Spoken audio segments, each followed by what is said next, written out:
Kemarin PJ Gubernur Papua Ridwan Rumah Sukun melantik 2 penjabat kepala daerah di Provinsi Papua. Satu diantaranya diperpanjang masa jabatannya sebagai penjabat kepala daerah. Bukan 1 kali, bukan juga 2 kali, melainkan 3 kali sudah perpanjangan penjabat kepala daerah ini dilakukan, yang mana berdasarkan oleh surat keputusan atau SK dari Mendagri Tito Karnavian.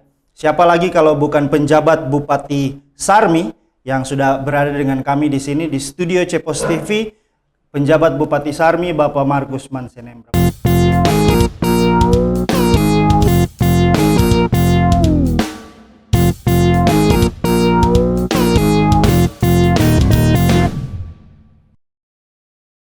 Halo Sobat Cepos dimanapun kalian berada, kembali lagi di program Dua Arah bersama saya Gratianus Silas, pemimpin redaksi Cepos Online, yang sudah berada dengan kami di sini di studio Cepos TV, penjabat Bupati Sarmi Bapak Markus Mansenembra. Bapak, selamat pagi. Ini masih pagi ya Bapak. Selamat pagi. Kabarnya bagaimana Bapak? Ya, puji Tuhan, sehat. Sehat-sehat. Ini berarti dari Sarmi Jayapura untuk terima SK kemarin ya Bapak. Siap. Perjalanan panjang ini. Ya, lumayan. Kurang lebih 6 jam. Kurang lebih 6 jam. Jadi dalam program Dua Arah ini kita akan membahas terkait dengan prestasi yang telah diraih oleh Bapak PJ Bupati Sarmi, yaitu Bapak Markus Mansenembra, yang sudah memimpin Sarmi selama 2 tahun belakangan dan menerima perpanjangan SK lagi untuk 1 tahun berikutnya. Bapak, kita langsung saja, mungkin kesibukannya belakangan ini apa ini Bapak? Ya, untuk tugas-tugas yang ada saat ini ya tentunya tugas-tugas rutin untuk menjalankan roda pemerintahan yang ada di Kabupaten Sarmi.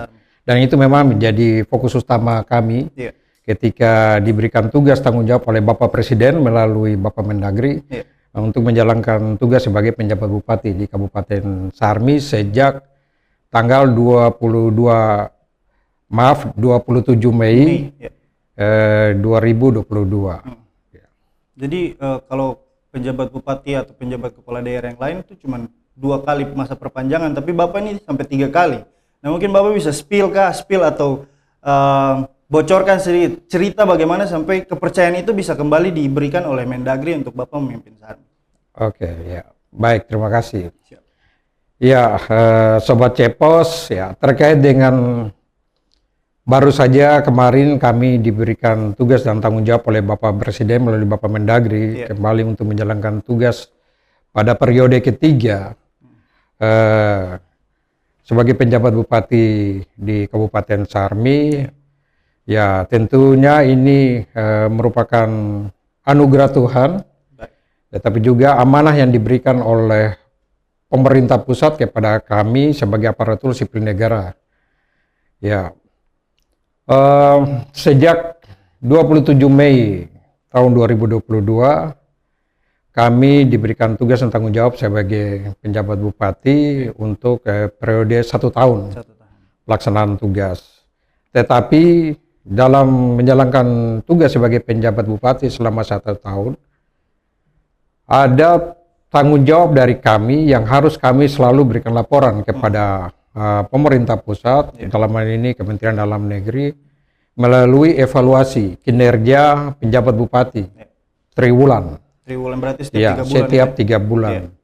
Dan dalam evaluasi itu, ini bukan sebuah formalitas, tetapi memang benar-benar kami dievaluasi secara ketat. Ya.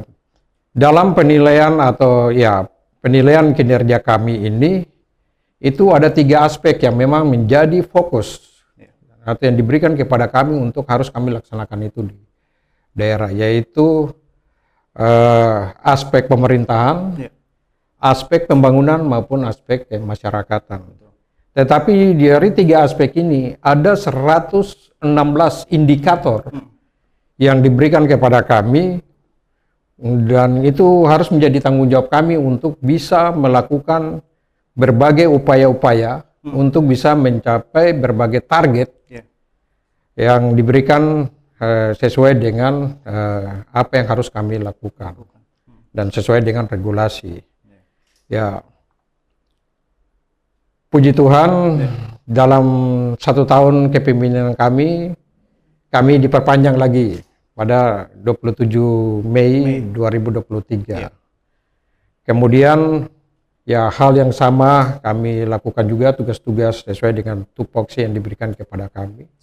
Sehingga pada evaluasi kami terakhir kemarin untuk tanggal pada 16 Mei kemarin di Jakarta, evaluasi terakhir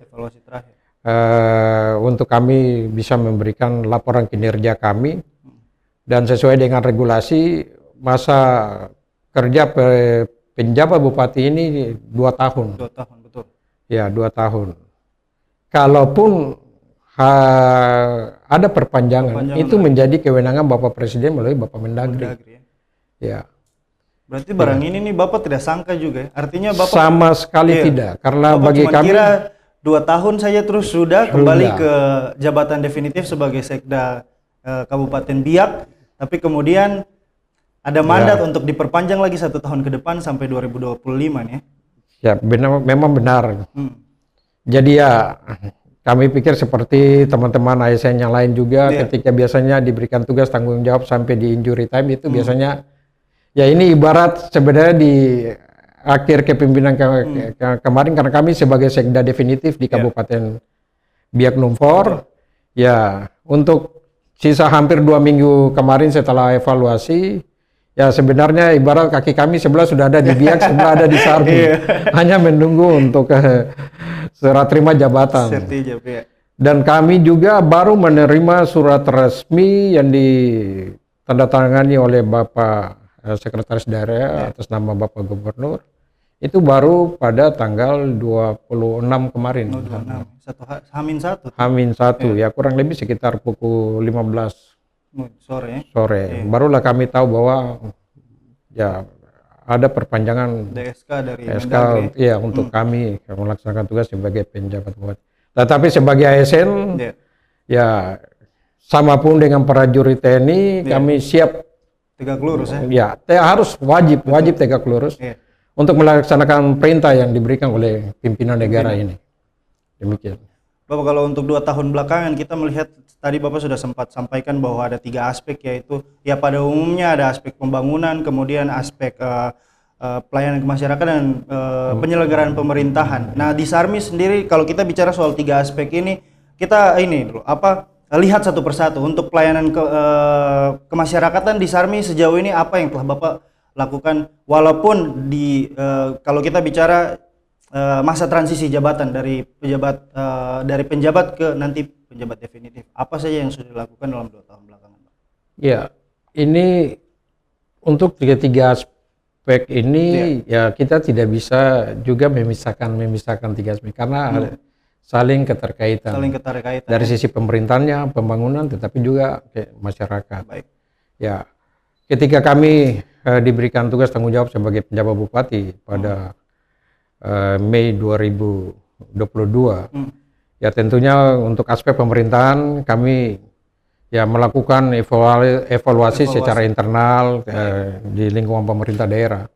Karena kalau ini tidak dilakukan, bagaimana kita akan melakukan pelayanan kepada masyarakat kita?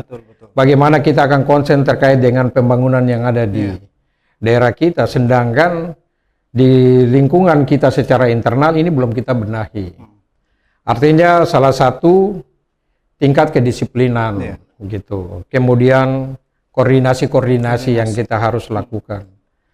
Tetapi juga kita membangun teamwork, ya, tim kerja yang baik, sehingga yang tadi kami sampaikan koordinasi ini bisa berjalan secara baik.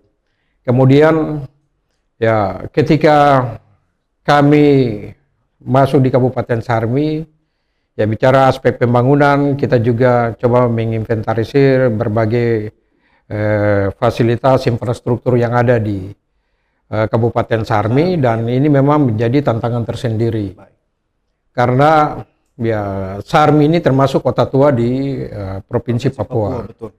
Ya, Sarmi karena kota tertua, ya tentunya kita berharap bahwa di tahun-tahun yang saat ini seluruh wilayah di ya khususnya Papua, tetapi juga di berbagai wilayah lain yang di Indonesia, ya kita pasti masing-masing kabupaten punya tanggung jawab untuk membangun daerahnya sendiri.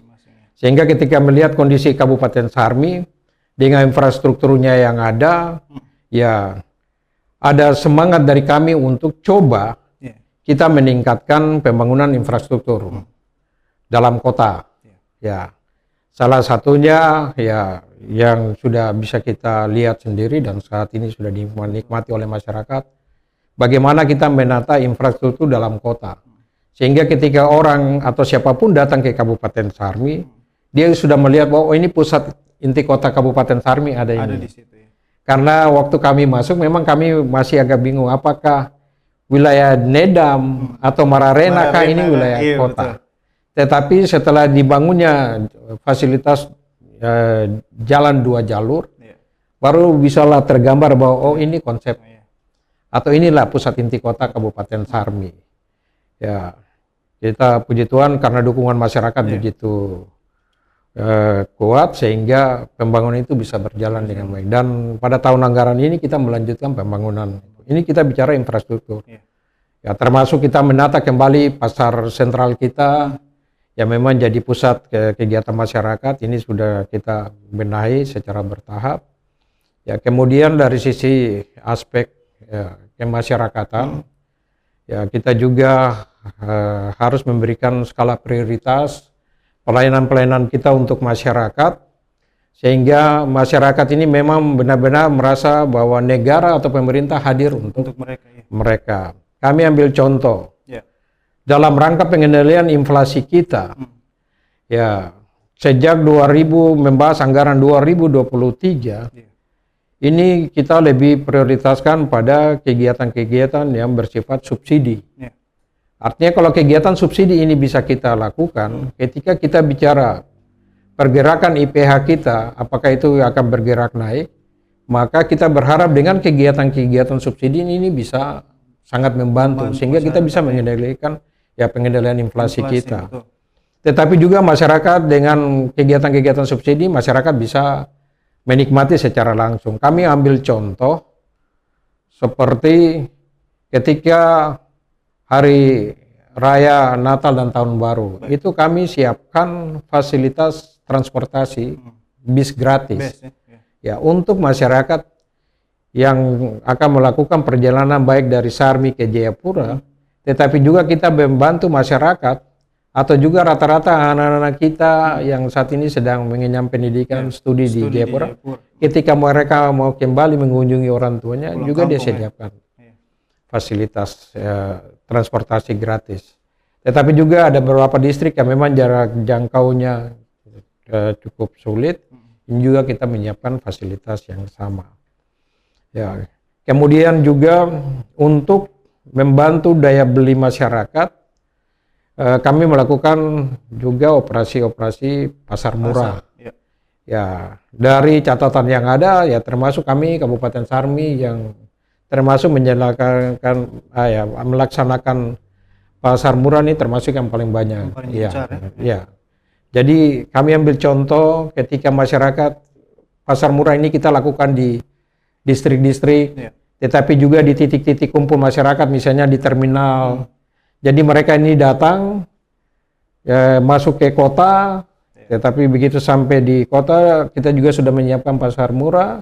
Ya, mereka bisa langsung memanfaatkan operasi pasar murah ini. Kita ambil contoh, ini contoh misalnya satu karton mie instan itu dengan harga misalnya 100.000 per karton, tetapi kami hanya memberikan harga 50%, 50.000. Begitu juga bahan-bahan sembako yang lain juga demikian. Jadi ini beberapa hal yang kita coba untuk lakukan, dorong dan memberikan kemudahan untuk masyarakat. Ada juga di bidang kesehatan. Di bidang kesehatan ini kami dengan Rumah Sakit Duk 2, juga Rumah Sakit AB Pura sudah melakukan MOU atau kerjasama dalam pelayanan kesehatan. Ya. Kita semua ketahui ada fasilitas yang disiapkan oleh negara itu JKN. Ya, kemudian juga di kita misalnya pelayanan yang diberikan oleh BPJS. Tetapi kita tahu juga bahwa dalam pelayanan-pelayanan kesehatan ini ada juga keterbatasan-keterbatasan. Ya, kita bersyukur ada pelayanan yang diberikan oleh jaminan yang diberikan oleh negara kepada masyarakat kita. Tetapi juga kondisinya ada juga yang memang tidak secara keseluruhan dilakukan. Nah, kita ambil contoh misalnya seseorang mendapatkan pelayanan di rumah sakit, kemudian karena ya sudah waktunya dipanggil pulang oleh Tuhan, ya kadang-kadang keluarga dalam keadaan duka masih memikirkan bagaimana jenazah ini harus dimandikan, ya dikasih pakai, bahkan diformalin, kemudian dipetikan dan di mobil angkut jenazah. Ya, Sarmi Jayapura ini kan jarak tempuhnya kurang lebih sekitar ya 6-7 jam. Dan barang-barang yang tadi Bapak sebutkan itu dong tidak di-cover oleh ya, BKN atau BPJS itu. Ini tidak diklaim. Betul. Tidak diklaim. Maka kebijakan dari kami pemerintah itu kita menggunakan KTP Kabupaten Sarmi. Walaupun dia itu marga dari ataupun juga saudara-saudara kami dari Nusantara, tetapi kalau KTP-nya KTP Sarmi itu berarti dari Nusantara, tapi kalau misalkan dia domisili Sarmi, KTP Sarmi dilayani. Ya. Baik. Begitupun juga sebaliknya. Walaupun marga Sarmi yang ada di luar, tapi KTP-nya KTP kabupaten lain itu tidak bisa dimanfaatkan. Nah, jadi ketika ada yang harus dipanggil Tuhan, cukup dengan menunjukkan KTP, pelayanan itu langsung dilakukan. Mulai dimandikan, diformalin, dikasih pakai, bahkan dipetikan, kemudian transportasi mobil jenazah dibawa pulang ke Sarmi, itu sudah langsung nanti diklaim oleh kita, pemerintah daerah. Dan ini yang sementara kita lakukan, sambil berbagai evaluasi terus kita lakukan. Karena kalau kita pikir hal-hal yang tadi kayak Bapak sampaikan itu mungkin barang-barang kecil yang tidak sempat dipikirkan, tapi ketika itu terjadi itu memang harus dilakukan juga ya, seperti yang tadi peti jenazah. Jenazah sekarang kalau kita mau hitung sudah berapa. Terus belum ini padahal dalam kondisi orang lagi berduka, tapi memang harus memikirkan barang-barang itu. Ya, memang hal yang paling prinsip adalah kita coba juga ikut merasakan yang dirasakan oleh masyarakat. Tapi kalau kita tidak pernah membawa diri kita untuk merasakan apa yang dia rasakan oleh masyarakat. Ya, pasti kita juga akan berkonsentrasi dengan hal-hal yang lain. Mungkin prinsip pelayanan seperti begitu. Ya. Karena kalau kita bicara lagi dari apa yang telah Bapak sampaikan, selain 3 program daerah tadi, pelayanan kemasyarakatan, kemudian ada pelaksanaan pembangunan dan juga penyelenggaraan pemerintahan, kan ada juga program-program prioritas nasional. Salah satunya tadi Bapak sudah sebutkan, yaitu pengendalian inflasi. Bagaimana dengan program-program lain seperti stunting maupun pengentasan kemiskinan itu sendiri? Program-program prioritas nasional ini apakah sudah dijalankan juga di Kabupaten Sarmi sebagaimana petunjuk dari Presiden melalui Mendagri, Bapak? Ya, ini pertanyaan sangat menarik juga, karena kami sebagai penjabat bupati, kami juga secara pribadi bersyukur sekali diberikan tugas sebagai penjabat bupati, karena ada satu kewajiban kami para penjabat untuk menjalankan tugas dari 3 aspek tadi, pemerintahan, pembangunan kemasyarakatan itu. Itu di dalamnya termasuk pengendalian inflasi, kemiskinan ekstrim, stunting, tetapi juga ada yang paling utama itu terkait dengan penyelenggaraan pemilu. Untuk pemilu kemarin sudah kita jalankan, dan syukur Kabupaten Sarmi termasuk yang aman dalam penyelenggaraan pemilu. Bahkan kita juga termasuk kabupaten yang pertama kali bisa menyampaikan laporan kita ke provinsi. Nah, berkaitan dengan inflasi, inflasi, kita Kabupaten Sarmi termasuk juga yang sampai saat ini terus menjaga posisi kita untuk tidak masuk pada zona kabupaten yang memang inflasinya cukup tinggi. Tinggi. Nah, kemudian untuk stunting pun demikian. Ya. Ya memang ketika kami masuk sebagai penjabat bupati, kenapa tadi kami katakan kami bersyukur sebagai penjabat bupati? Karena setiap hari Senin itu wajib kami para penjabat bupati harus mengikuti rapat evaluasi pengendalian inflasi yang dipimpin langsung oleh Bapak Menteri Dalam Negeri. Dengan keterlibatan kami atau kami mengikuti rapat evaluasi tersebut, barulah kami dapat data yang sesungguhnya kondisi daerah kami masing-masing. Ya, karena kalau tidak seperti begitu, ya mohon maaf, banyak daerah yang sampai saat ini tidak memahami atau tidak menyadari kondisi daerahnya saat ini dalam posisi apa. Setuju, ya, betul. Ada daerah yang tidak tahu bahwa kondisi daerahnya saat ini tingkat inflasinya lagi tinggi. Kemiskinan ekstrimnya juga lagi tinggi. Begitu juga stunting. Tetapi ketika kita mengikuti rapat evaluasi yang dilakukan oleh Kementerian Dalam Negeri, ya dipimpin langsung oleh Pak Menteri, disitulah kami tahu. Ketika kami ambil contoh, ketika 2 bulan pertama kami sebagai penjabat bupati, itu IPH kita termasuk tinggi. Kemudian stunting kita juga termasuk tinggi. Kemiskinan ekstrim kita juga termasuk tinggi. Dan bahkan di bulan kedua mau masuk bulan ketiga, kami di warning langsung oleh Bapak Menteri Dalam Negeri saat Zoom meeting. Ada warning kepada kami, apabila sampai bulan ketiga sebagai penjabat bupati kami tidak mampu untuk mengendalikan hal-hal ini, maka pasti kami akan diganti. Ya. Tetapi ya kita bersyukur dengan tim kerja yang begitu baik. Ya, akhirnya pada bulan ketiga rapat pengendalian inflasi ini Sarmi boleh keluar dari zona merah. Ya. Yang lebih membuat kami bersyukur lagi, terima kasih untuk teman-teman yang ada di Kabupaten Sarmi, dari berbagai stakeholder yang ada, ya lembaga-lembaga yang ada, ya, baik pemerintah non pemerintah. Ya, pada sebulan yang lalu ketika rapat pengendalian inflasi yang dipimpin oleh Bapak Menteri, ini kita Kabupaten Sarmi juga mendapat apresiasi karena kita termasuk bisa menekan angka inflasi kita rendah, sehingga bisa masuk dalam nominasi 3 besar. Ya, yang pertama Madiun, kemudian Grobogan, dan yang ketiga kami Sarmi. Tapi juga kami mendapatkan apresiasi karena untuk mampu menghapus tingkat kemiskinan ekstrim ini, Sarmi pun dari data yang dipresentasikan oleh kementerian lembaga ketika kami pertemuan di Hotel Swissbell, tetapi juga disampaikan oleh Bapak Mendagri pada saat sebulan yang lalu. Untuk yang kabupaten kota di Papua, ini kami garis bawahi di Papua. Ini Sarmi menempati urutan pertama yang mampu bisa menekan angka kemiskinan ekstrim sampai 0,27.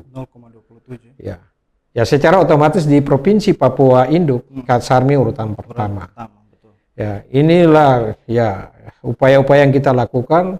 Jadi kami pastikan apapun kondisinya masing-masing daerah, juga berbagai program kegiatan kita sebagus apapun itu kita rencanakan, kita siapkan.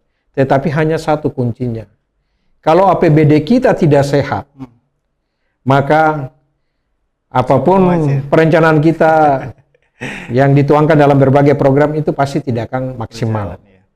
Yang paling prinsip adalah kita menjaga APBD kita untuk tetap sehat. APBD yang sehat adalah APBD yang tidak menganut defisit anggaran, sehingga memudahkan kita, artinya pemerintah daerah untuk melakukan kebijakan-kebijakan, inovasi-inovasi kita untuk bisa menjaga kondisi daerah ini tetap dalam keadaan stabil dan aman.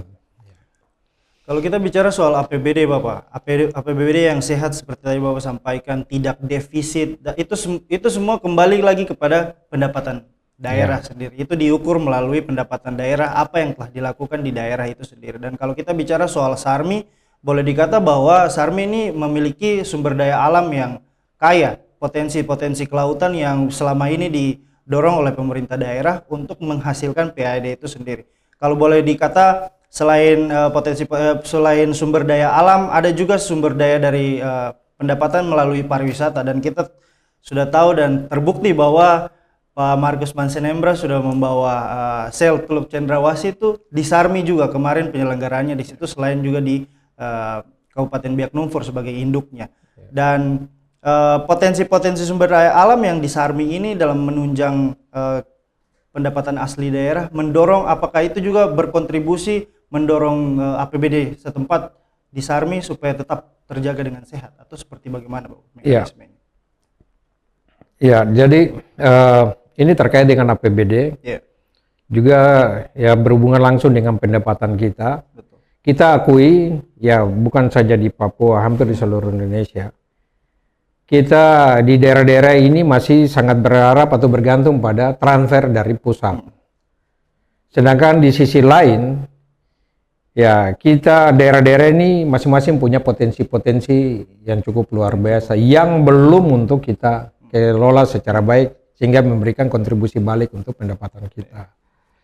Ya, bicara khusus untuk Kabupaten Sarmi, ya ketika kami masuk di Kabupaten Sarmi, kami terus menyampaikan atau menggaungkan ini kemana-mana, bukan promosi ataupun juga sebuah statement belaka untuk menunjukkan posisi Sarmi, tetapi kami pastikan bahwa di saat ini dengan pemekaran 6 provinsi dan kita berada di Provinsi Papua Induk, Sarmi merupakan salah satu kabupaten yang potensi sumber daya alamnya cukup luar biasa. Nah, begitupun juga dengan beririsan dengan Mamberamo maupun Waropen. Ini kita bicara sumber daya alam. Kenapa kami katakan ini? Karena di Sarmi, pesisir atau garis pantai kita ini pasir besi. Kemudian kita juga punya batu bara. Kita punya juga nikel. Yang pasti ikutannya emas. Minyak bumi. Luasan hutan yang saat ini dikelola oleh 2 HPH, ya, di mana saat ini untuk pendapatan kami dari transfer pusat bagi hasil untuk sektor kehutanan ini kita masih dapat ya cukup besar itu dari bagi hasil eksplorasi hutan. Tetapi yang lain-lain ini belum memberikan kontribusi yang ya cukup membantu kita. Nah, dari sektor pariwisata, kenapa ketika kami masuk, kami berkoordinasi terus dengan kementerian, tetapi juga dengan provinsi, dan juga beberapa kabupaten yang saat ini memang untuk pengelolaan pariwisatanya sudah cukup baik. Ini Kabupaten Sarmi diberikan ruang, tahun lalu kita boleh menyelenggarakan Festival Negeri Seribu Ombak. Betul. Dalam rangka mensukseskan sel Teluk Cendrawasih. Dan ya dengan momen ini kita bisa menggali potensi-potensi wisata kita yang ada. Apakah wisata baharinya, tetapi juga ada budaya-budaya yang kita angkat. Ya, ada kearifan lokal juga yang kita promosikan. Di samping itu mendatangkan wisatawan juga ya, maupun lokal, mancanegara juga ya Bapak. Ya, jadi ini kita rasakan sekali ketika selesai Festival Negeri Seribu Ombak, dengan dipublikasikan adanya Festival Negeri Seribu Ombak, kita ya cukup merasakan itu karena saat ini hampir penginapan-penginapan yang ada di Sarmi ini sekarang cukup banyak yang datang. Ya kadang-kadang kami juga harus menyiapkan kamar atau penginapan untuk tamu resmi pemerintah daerah. Tetapi kita bisa melihat ada penginapan itu dibanding waktu-waktu sebelumnya. Ini ya mau datang harus booking kamar dari jauh-jauh hari, kalau tidak mau tinggal di mana. Memang demikian. Kemudian Ya, kita berharap dengan bisa kita menggali potensi-potensi sumber daya alam yang ada ini, maka dengan sendirinya kita juga ikut memberikan kontribusi besar untuk pembangunan yang ada di Provinsi Papua Induk ini. Karena kita tahu saat ini beberapa bagi hasil yang ada yang tadinya kita bisa dapatkan dari kabupaten lain, tapi karena provinsi sudah berbeda, otomatis kita pun juga tidak mendapatkan kontribusi dari yang ada di kabupaten lain. Nah, kita berharap ke depan pemerintah pusat maupun pemerintah provinsi sudah memang benar-benar bijak untuk melihat potensi yang ada di Kabupaten Sarmi. Tetapi juga kami sudah berkoordinasi dengan Bapak Gubernur. Kita berharap ini ke depan oleh pejabat definitif nanti, ya pimpinan daerah yang nanti akan terpilih dalam pilkada besok, untuk bisa bijak melihat kondisi Sarmi saat ini, di mana saat ini ada investasi-investasi yang dilakukan di Sarmi, tetapi lebih cenderung bahwa mereka hanya mengambil bahan baku, kemudian pengelolaannya di tempat lain. Berarti barang mentah begitu? Iya, ya. Kita berharap ke depan, kalaupun harus ada rekomendasi yang diberikan oleh provinsi, jangan mereka hanya cuman mengambil bahan baku pengelolaan tempat lain, tetapi mereka boleh eksplorasi di sana, kemudian ada investasi pengelolaan di situ. Kami ambil contoh misalnya kayu. Ya, kalau kayu jangan dalam bentuk kayu log saja, mereka boleh. Silakan, mungkin ada yang bisa dibawa keluar, tetapi juga ada yang dikelola, misalnya dibuka pabrik kayu lapis atau kayu pengelolaan lain, sehingga secara otomatis akan menciptakan lapangan pekerjaan. Jadi macam didawai sana tuh Bapak. Ya. Jadi pengelolaan hutannya atau kayunya di situ juga. Kemudian nanti bisa dibawakan hasil yang sudah jadi tuh diekspor mungkin atau dibawa keluar, betul. Dan itu kan menciptakan lapangan pekerjaan untuk masyarakat kami juga. Kalau tidak ya mohon maaf. Kalau cuma hanya bicara ngambil bahan baku, ya kita pasti tahu berapa banyak sih tenaga kerja di situ. Tapi kalau misalnya buka investasi pengolahan di sana, buka pabrik, pasti akan membutuhkan tenaga kerja. Jadi seperti begitu ya Bapak. Kalau misalkan kita bicara soal tadi Bapak sudah sempat sampaikan bahwa investasi maupun produk-produk dari sumber daya alam yang kita miliki di Sarmi sendiri, apakah dari yang tadi Bapak sebutkan misalkan kayu memiliki nilai-nilai potensi untuk diekspor keluar? Karena kalau kita bicara soal investasi, kita bicara soal pendapatan daerah, ekspor menjadi salah satu yang penting untuk daerah gerakan begitu. Ya, ini jujur saja ini ada kaitan juga dengan infrastruktur kita, juga. Gitu. Baik. Ya, sehingga kita lihat misalnya kita bicara pengelolaan kayu. Ya, karena infrastruktur di Sarmi juga masih cukup terbatas. Kita bicara misalnya dermaga, kita bicara dermaga, kemudian dermaga laut, kita bicara bandara, dan juga berbagai fasilitas dasar yang harus kita siapkan. Ini memang sangat berpengaruh, tetapi inilah yang sementara kami pemerintah daerah terus berupaya untuk menyiapkan infrastruktur dasar kita, sehingga ketika ke depan sudah waktunya akan ada investasi-investasi dari luar datang. Ya, kita sudah berarti kita macam siap berbenah secara internal supaya investasi-investasi dari luar ini ketika mereka datang lihat kita punya daerah, ini bisa nih untuk berinvestasi di sini. Ya, jadi ya ini juga kan tadi kami sampaikan diawali juga dengan promosi-promosi kita. Nah, setelah dilakukannya Festival Negeri Seribu Ombak, dikunjungi juga oleh beberapa investor, dan saat ini salah satu investor yang sudah melakukan aktivitasnya, bahkan sudah mengekspor ikan dari Biak, itu saat ini sudah kita pastikan akan melakukan investasinya di Kabupaten Sarmi. Dan baru seminggu yang lalu ya beliau sudah datang dan sudah menyiapkan berbagai fasilitas yang ada di Sarmi untuk melakukan investasi. Beliau ini di bidang perikanan, tetapi di perikanan pun beliau khusus untuk menampung ikan tenggiri. Ya, karena kita tahu populasi ikan tenggiri di Kabupaten Sarmi ini cukup banyak. Ya, termasuk udang. Udang juga. Ya, ini udang yang saat ini ya dikonsumsi baik oleh masyarakat ada di Jayapura atau mungkin sekitar Jayapura dan lain. Itu kan udang dari Sarmi. Betul. Begitu.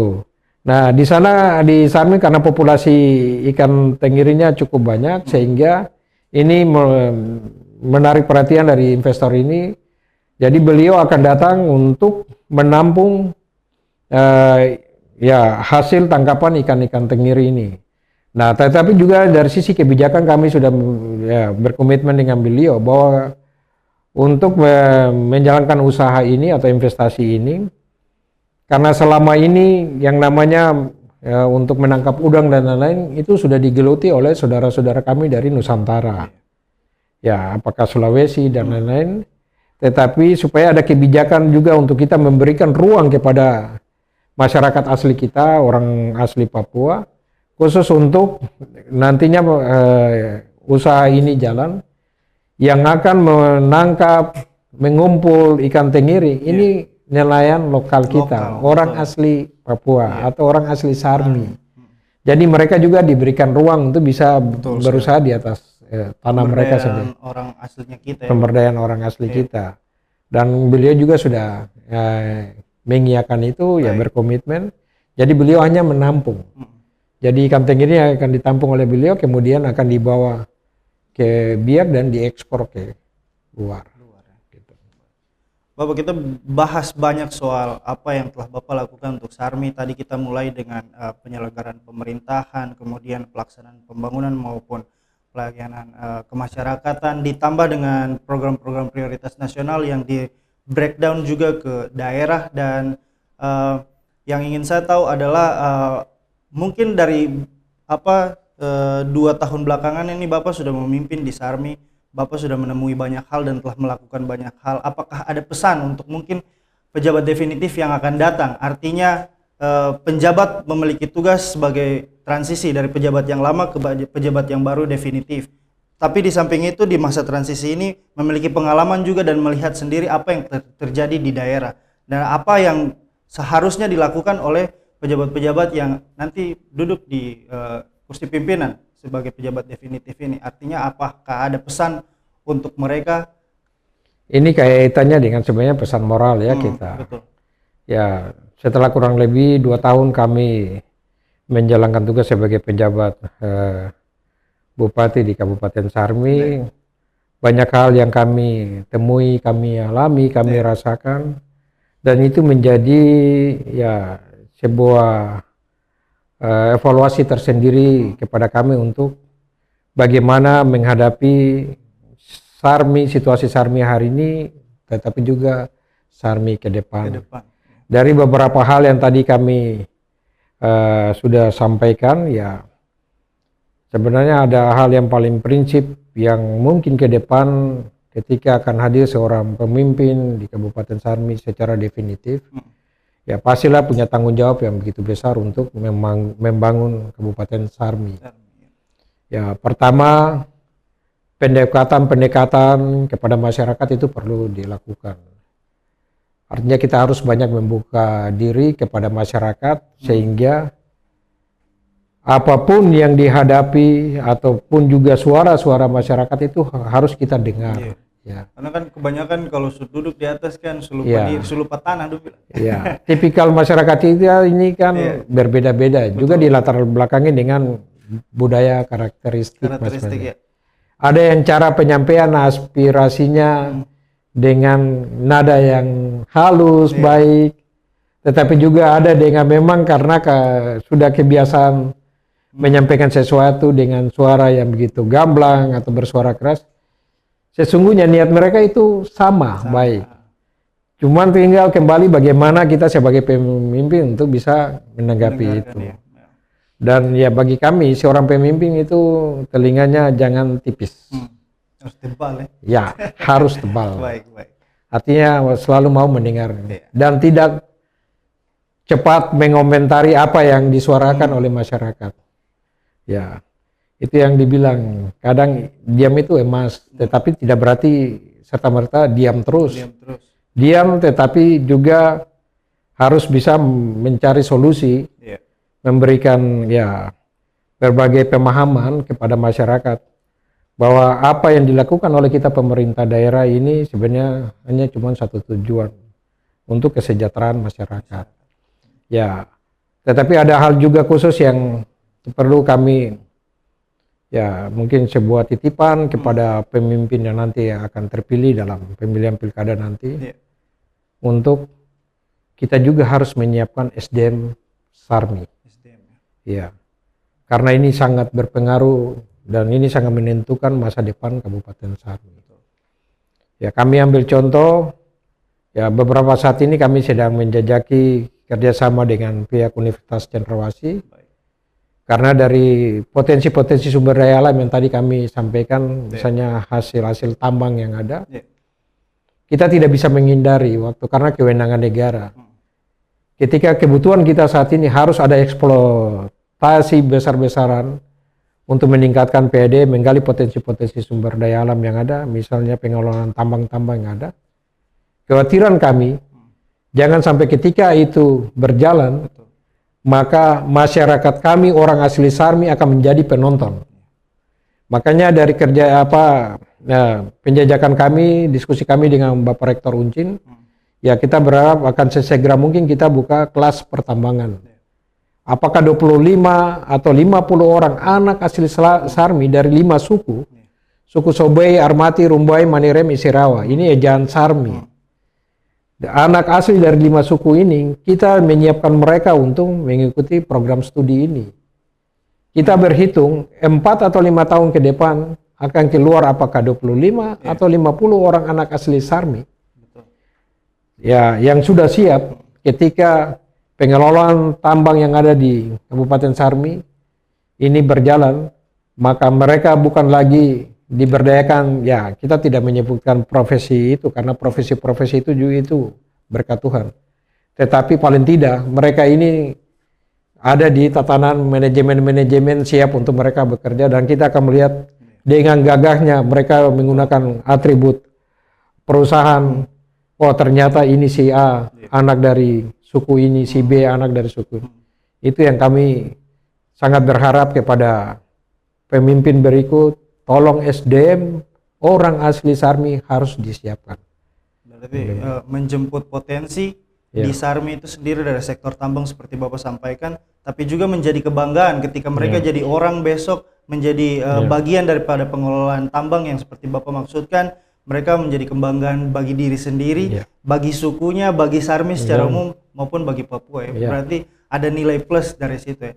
Bapak, kemudian kalau kita bicara soal pejabat definitif yang kedepannya, pilkada atau pemilu pada umumnya menjadi mandat atau instruksi daripada pemerintah pusat kepada pejabat-pejabat yang ada di daerah, salah satunya di Sarmi. Dan kemarin kita sudah melaksanakan pemilu legislatif maupun pemilu presiden yang telah berjalan.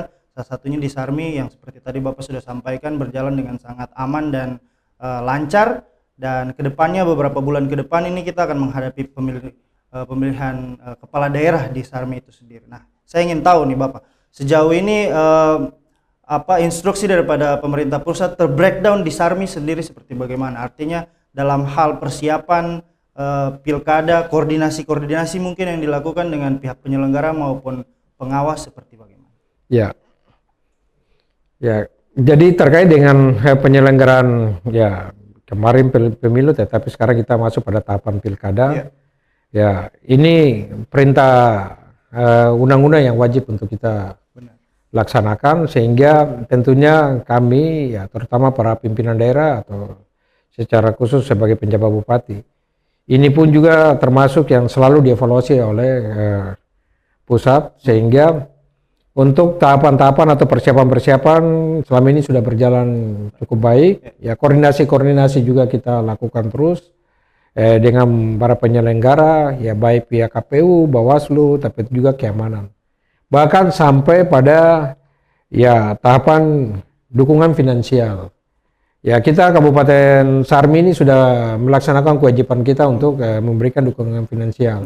Dan itu sudah terrealisasi. Ya, tinggal sekarang bagaimana kita terus melakukan koordinasi, tetapi juga pemantauan ya kondisi Sarmi ini, karena ya kita harus tetap berkomitmen bahwa untuk penyelenggaraan pilkada nanti di Kabupaten Sarmi, karena Kabupaten Sarmi menjadi salah satu kabupaten penyelenggara pilkada teraman di tanah Papua. Teraman di tanah Papua. Papua. Kalau untuk kita lihat sendiri situasi politik di Sarmi seperti bagaimana Bapak sejauh ini? Mungkin dengan adanya calon-calon yang sudah menyatakan sikap untuk maju, apakah itu mempengaruhi situasi politik di Sarmi sendiri? Sepanjang pengamatan kami sampai saat ini, ya di Sarmi masih aman, nyaman. Masih aman-nyaman ya? Ya, walaupun dari pemberitaan-pemberitaan bahwa ada kandidat A, ada kandidat B, C, dan seterusnya yang ingin berkompetisi untuk saat nanti pilkada, tetapi ya tentunya semua ini kan ada regulasinya. Ya, sehingga ya kami juga menghimbau untuk masyarakat yang ada di Sarmi, ya jangan dengan situasi seperti gini justru mengganggu ya kebersamaan, kerukunan kita yang ada di Kabupaten Sarmi. Ya, karena Sarmi ini dihuni oleh 5 suku besar yang tadi kami sebut, suku Sobei, Armati, Rumbuai, Manirem, Isirawa. Tapi juga Sarmi ini termasuk daerah yang terbuka untuk saudara-saudara kita dari Nusantara untuk datang hidup berdampingan dengan 5 suku besar ini. Begitu juga saudara-saudara kita dari Papua lain. Dan jujur saja dari keberagaman yang ada sampai saat ini, ya Sarmi ini termasuk kabupaten yang tingkat toleransi hidup beragama, hidup ya baik dari berbagai suku, tetapi juga dalam lingkungan kecil ini selalu ya dalam keadaan aman dan damai. Kalau kita bicara soal antisipasi gangguan Kamtipmas atau gangguan keamanan dalam kaitannya dengan politik ini sendiri, Bapak, koordinasi dengan pihak keamanan seperti bagaimana dalam hal ini TNI maupun Polri, Bapak? Ya, kalau untuk koordinasi ya sampai saat ini kami melalui koordinasi intens yang dilakukan itu di tingkat Forkopimda. Forum Komunikasi Pimpinan Daerah, ya baik kami sendiri sebagai penjabat bupati, tetapi juga pihak Pak Kodim, ya dalam hal ini Pak Dandim, Polres, dalam hal ini Pak Kapolres, dan Lana, tetapi juga Ketua DPR, ya Kepala Kejaksaan Negeri dan Pengadilan, ini selalu kayak kami bangun komunikasi. Ya, dan untuk beberapa saat kita akan kembali juga rapat Forkopimda kita lakukan, ini memang kaitannya dengan tahapan atau persiapan kita untuk menjelang pilkada 2024 ini.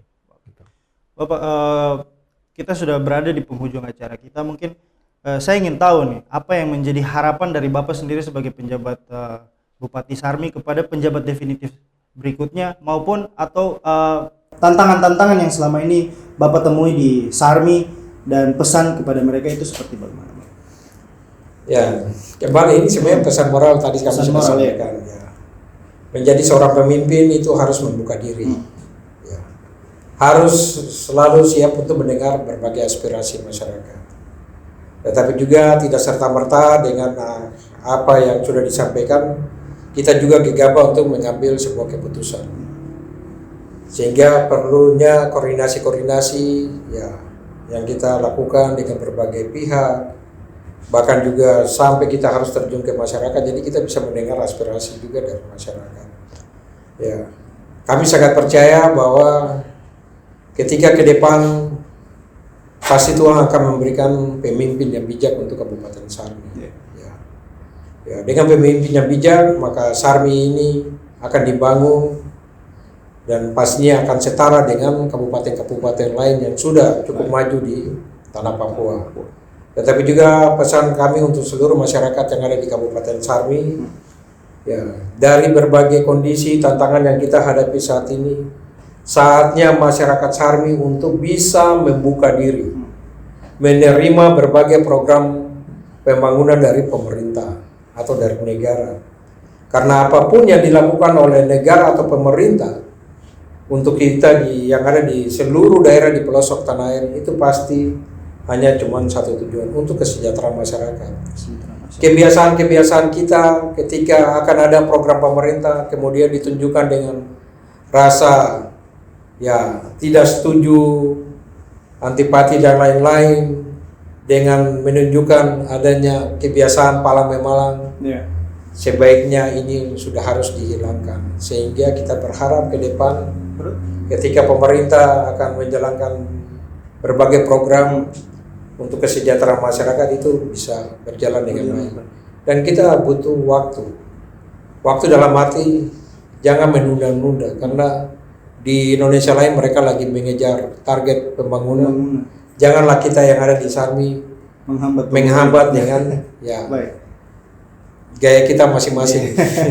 Oh, berarti di Sarmi juga palang-palang kayak Jayapura berarti? Ya, yang lalu seperti itu masih kita rasakan, tetapi hari ini luar biasa masyarakat Sarmi. Mereka sudah cukup memahami. Jadi kalau bicara palang lagi sepertinya Sarmi sudah mau hilang. Sudah mau hilang ya? Sudah mau hilang. Berarti pemimpin yang bisa membawa perubahan ini sampai Sarmi sudah tidak palang pemalang lagi seperti begitu. Bapak, seperti tadi saya sampaikan, kita berada di penghujung acara kita. Mungkin untuk closing statement Bapak bisa sampaikan kepada masyarakat di Sarmi, karena Bapak kembali dipercaya untuk menjadi penjabat bupati di Sarmi. Mungkin ada pesankah kepada masyarakat di Sarmi, apa yang mungkin Bapak ingin lakukan dalam 1 tahun ke depan? Bapak silakan, kamera di sini.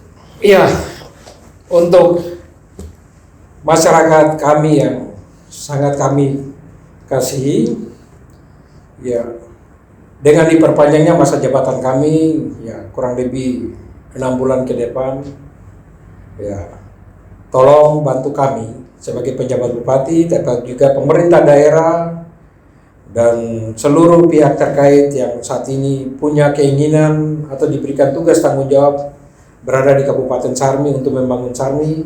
Mari sama-sama kita satukan hati, satukan pikiran, komitmen kita untuk bisa membangun Kabupaten Sarmi lebih baik dari hari kemarin, hari ini.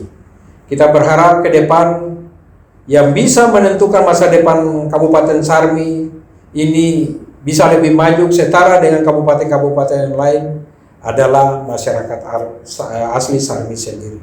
Sekian, terima kasih. Salam 5 suku. Terima kasih, Sobat Cepos. Demikian closing statement dari penjabat Bupati Sarmi, Bapak Markus Mansenembra. Bapak, terima kasih banyak telah mau datang ke kantor kita, ke studio Cepos TV. Saya Gratianus Silas, pemimpin redaksi Cepos Online, bersama kru yang bertugas mengucapkan banyak terima kasih dan sampai jumpa.